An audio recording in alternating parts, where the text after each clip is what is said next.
I got involved with the union through my agent. He actually sent me an email about it, and he wanted anybody interested to contact the director directly.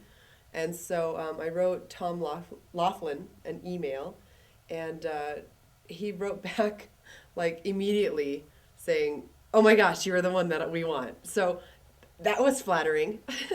So after that, it was just a matter of trying to live up to the expectations, and hopefully I did.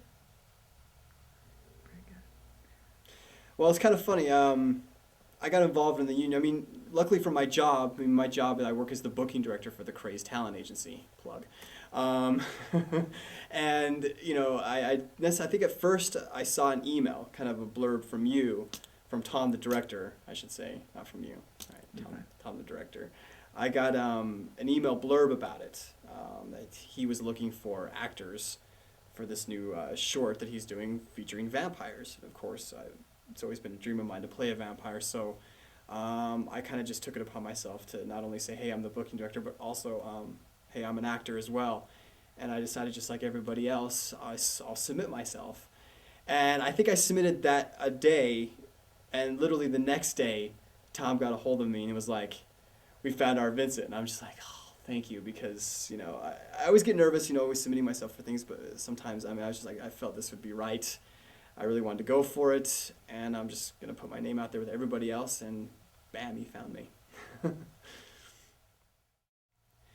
So getting involved with the union was actually a little bit unique in that I was kind of on a downtime on as far as doing acting stuff. I was just starting a new job, just graduated from college. I was kind of almost done with acting. I'm like, oh, okay, I'm gonna take a break. And I read before, I saw an email from the agency about this film, and I was reading the roles, and I was like, wow, that's a cool role. I should probably do it. But then it didn't quite. I never responded. It didn't happen. Then it was almost like by fate. I saw it came up again, and they still need that guy. And I was like, well, I got to do it now. So I called Tom Laughlin, and we ended up meeting up, and that was Lancaster from there. Well, I studied theater in college, and before that, in high school, I was always really worried that I wasn't gonna know what to do in college. And then finally, my senior year, I just took a step back and realized that what I wanted to do was the things that I was already doing that was making me so happy. So I realized that I loved singing and dancing and acting and all that. So I decided to go into musical theater, and then after I graduated from college, I got into film acting. Acting. Acting and we go way back. I've been acting since I was 10 years old. So I'm 25 now, so that's 15 years, and still trying to make it. Still trying to, but success is all in the eye of the beholder. But I mean, I've done a lot. It started with me, luckily for my father. I owe my acting career to my father. He had his own production studio, and he would do a lot of educational films and stuff like that for his company. And, I guess I got started, and he was doing like a mock true life story, and he's like, well, let me put my son in it.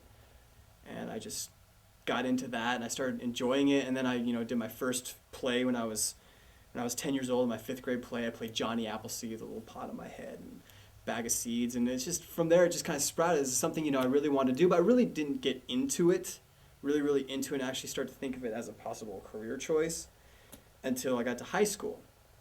And I was a freshman in high school, and I tried out for the baseball team, and I auditioned for the musical.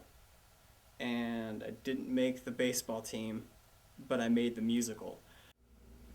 Michael's a great actor. He's actually not really that way in real life.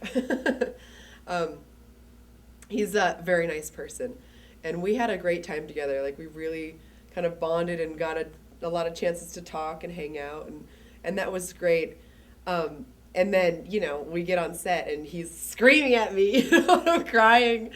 So, it's nice to know at the end of the day that, you have a friend. But we have, I think, really different ways of working. acting methods, I guess, you know. And he was very meticulous about the script, you know, and wanted to view things from all angles, which, you know, I thought was great, because a lot of times, you know, things I don't really think of certain, you know, angles, or I don't know. I tend to just kind of let things make me feel a certain way, you know, and it was cool that he tried things so many different ways, because then I felt things so many different ways. So it was a good mesh of personalities and of acting styles. So also preparing for the role of Lancaster, I watched several selections in film as far as what other actors did that were in a similar position, and kind of took the high points from each of their roles. As far as one role, he may have been like a bodyguard or professional or a military guy. In another role, he may have been like this kind of ancient knight or something. And then they each had certain parts from each of their roles that I wanted to incorporate into Lancaster. You know, again, you're taking a genre that is done quite a bit, and there's a lot as an actor. There's a lot to work with, and just seeing the other genres and the other films and the other types of vampire films that are made. So I mean, not necessarily for every role, but for this role in particular, you kind of want to stay with the formula. You know, vampires are very sexy. They're very smooth. They're very, you know, beautiful creatures. I don't know if you want to call them creatures, but they are. And so you almost, you know, as an actor, you know, in preparing for this role, I want to kind of view other possible films and other genres and other actors and their works, and kind of just use them as inspirations to blend into your own. I think, you know, lucky for me, I'm very attracted to playing villains.